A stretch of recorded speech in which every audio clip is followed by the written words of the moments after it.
দর্শক, এই মুহূর্তে আমি রয়েছি চাঁদপুরের শাহরাস্তি উপজেলার ঠাকুরবাজার এলাকায়। দর্শক, আপনারা দেখতে পাচ্ছেন যে আমার পিছনে আসলে জনসমাগম দেখা যাচ্ছে। দর্শক, আমি যদি আপনাদেরকে একটু দেখাই যে আসলে বাজারের পশ্চিম পাশে আপনারা দেখতে পাচ্ছেন যে আমানিয়া হোটেল নামে যে একটি হোটেল রয়েছে, সেটি কিন্তু অবৈধ জায়গা থাকার কারণে কিন্তু সেটি উচ্ছেদ করা হচ্ছে। যে উচ্ছেদ অভিযান, সেই অভিযান দেখে কিন্তু এখানকার যে উৎসুক জনতা আছে তারা কিন্তু সেই সকাল থেকে কিন্তু এখানে ভিড় জমাচ্ছেন। দর্শক, আমরা দেখছি যে আসলে যে আমানিয়া হোটেল রয়েছে, সেই আমানিয়া হোটেলটি কিন্তু এর এক অংশ কিন্তু অলরেডি ভেঙে ফেলা হয়েছে। বাকি যে অংশটুকু রয়েছে সেটিও তারা ভাঙছেন। আমরা দেখছি যে আসলে এখানে আরেকটা জিনিস লক্ষণীয় যে এখানে যে প্রশাসনের যে পুলিশ কর্মকর্তারা রয়েছেন তারা কিন্তু আমরা দেখছি যে আসলে রাস্তা ক্লিয়ার করার জন্য যে উৎসুক যে জনতা রয়েছে তাদেরকে কিন্তু সরাচ্ছেন। কিন্তু তারপরেও কিন্তু যে উৎসুক জনতা রয়েছে তারা কিন্তু ভিড় জমাচ্ছেন। এখানে প্রশাসনের যারা রয়েছেন তারা কিন্তু মূলত হিমশিম খাচ্ছেন। দর্শক, আপনারা দেখতে পাচ্ছেন যে আসলে প্রশাসনের যে কর্মকর্তারা রয়েছে তারা কিন্তু আসলে রাস্তা ক্লিয়ার রাখার জন্য কিন্তু তারা আপ্রাণ চেষ্টা করে যাচ্ছেন।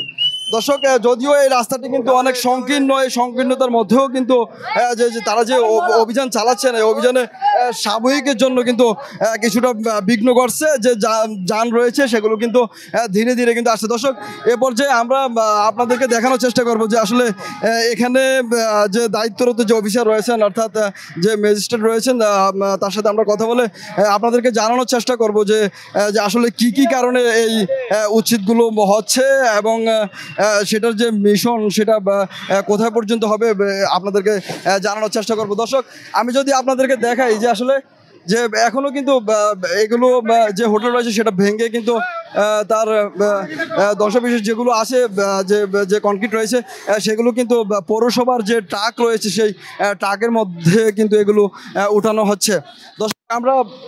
দর্শক, আমরা আপনাদেরকে এ পর্যায়ে কিন্তু আপনাদেরকে আমরা যে এখানে যে দায়িত্বরত যে অফিসার রয়েছেন তার সাথে কথা বলে আপনাদেরকে জানানোর চেষ্টা করব যে আসলে উচ্ছেদ অভিযান আসলে কোথায় পর্যন্ত হবে এবং কতটুকু পর্যন্ত স্থায়ী থাকবে। দর্শক, আমরা আমাদের সাথেই থাকুন, আমরা খুব শীঘ্রই আপনাদেরকে দেখাতে যাচ্ছি। আসসালামু আলাইকুম। টিভিতে আপনাকে স্বাগত জানাচ্ছি। ধন্যবাদ। যে উচ্ছেদ অভিযান, এটা আসলে কবে থেকে শুরু করেছেন এবং কি কারণে এই উচ্ছেদ হচ্ছে?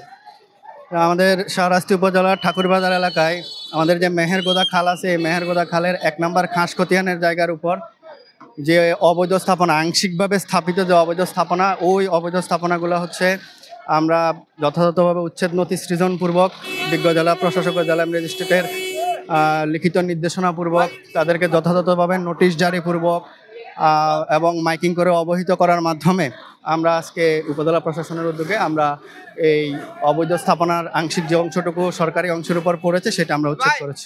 এই উচ্ছেদ অব্যাহত থাকবে? অবশ্যই আমাদের যে কোনো সরকারি অবৈধ জায়গা দখল করা হলে, অবৈধভাবে যদি কেউ দখল করে, নিশ্চিতভাবেই সেটা আমরা উচ্ছেদ করব এবং উচ্ছেদপূর্বক সরকারের জায়গা, সরকারের দখল, শাসন আর নিয়ন্ত্রণ আমরা নিয়ে আসবো।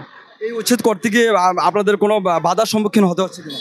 না, উচ্ছেদ করতে গিয়ে ওই অর্থে আমাদের কোনো বাধার সম্মুখীন হতে হচ্ছে না, কারণ যারা ওই স্থাপনা তৈরি করেছেন তারাও জানেন যে এটা সরকারের 1 নম্বর খাস খতিয়ানের উপর নির্মিত, সেই দিক থেকে আমাদের কোনো বাধা নাই। দর্শক, যেমনটা শুনলেন যে শাহরাস্তি উপজেলা যে এসিলেন্ট মহোদয় আছে তিনি আমাদেরকে জানিয়েছেন যে আসলে যে উচ্ছেদ শুরু হয়েছে সেই উচ্ছেদ আইনি প্রক্রিয়া কিন্তু শুরু হয়েছে এবং সেটি অব্যাহত থাকবে এবং এই উচ্ছেদ করতে গিয়ে কিন্তু কোনো রকম কোনো বাধার সম্মুখীন তারা হচ্ছেন না। দর্শক, শাহরাস্তি উপজেলার ঠাকুরবাজার থেকে এই ছিল সর্বশেষ।